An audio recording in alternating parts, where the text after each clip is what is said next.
Well, we begin with breaking news coming in straight from Washington. The White House has informed Fox News that everyone will be on standby to fly to Pakistan if necessary.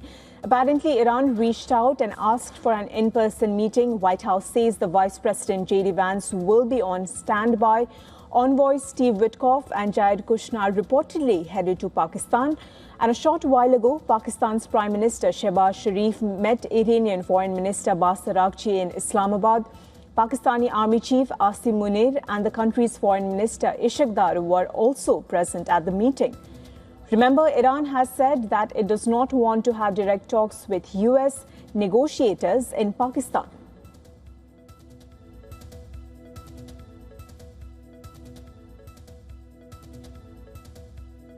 For more on this, we are being joined live by Susan Tehrani from New York. Susan, White House says Iran wants in-person meet, but Tehran says it does not want direct talks. What are you gathering at this given point of time? Yeah, as you mentioned, it does appear that Steve Witkoff and Jared Kushner will be off to Pakistan for some kind of talks with the Iranians.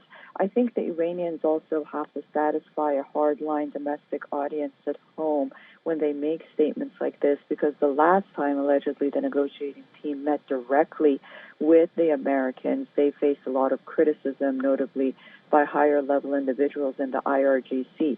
So while a talk may be possible, it might satisfy both sides, where once again it goes back to the mediation style of negotiations, where the Iranians tell their demands to the Pakistanis, the U.S. tell their demands to the Pakistanis, and the Pakistanis relay this message. And this gives the appearance, at least for the Iranians, that they're not meeting, quote-unquote, directly with the U.S. However, this is all speculation, because the White House is confident that Iran called for this meeting and wants to sit at the same table. But then you have to bear in mind that this is not the high-level meeting that we saw a couple of weeks ago. JD Vance isn't going to be there, although he's going to be on call. Mohammad Bagher Ghalibaf, the Speaker of Iran's parliament, is not going to be there.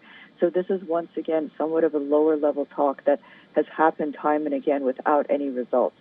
So a lot of people believe that we wouldn't attach so much importance to this, especially, again, because of the time difference. If Jared Kushner and Steve Witkoff haven't left yet, we're already Saturday morning. So these talks aren't going to happen, at least not on Saturday, maybe later Sunday if they do. Susan, you say that Washington is confident that Iran wants to talk, and a short while ago, Sharif and Araghchi held talks. Pakistan is definitely putting all its efforts to ensure that the talks between US and Iran take place. Do you think Iran will agree? Well, there's just so much daylight between the United States and Iran regarding their key demands, at least what's been made publicly.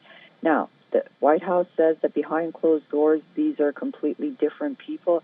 But every time we see a public statement from Iran or any kind of framework that comes out of Iran, and frankly from the United States, they are so far apart that it's hard to imagine that there is any light at the tunnel, at least for now. And then heart of that is the blockade of the Strait of Hormuz. The Iranians want the blockade lifted, and Americans are pushing for that blockade. Just that one aspect, puts the concept of talks into jeopardy, let alone the nuclear issue. Thank you, Susan, for getting us those details from the war in West Asia and from Washington's perspective. Thank you for staying with us.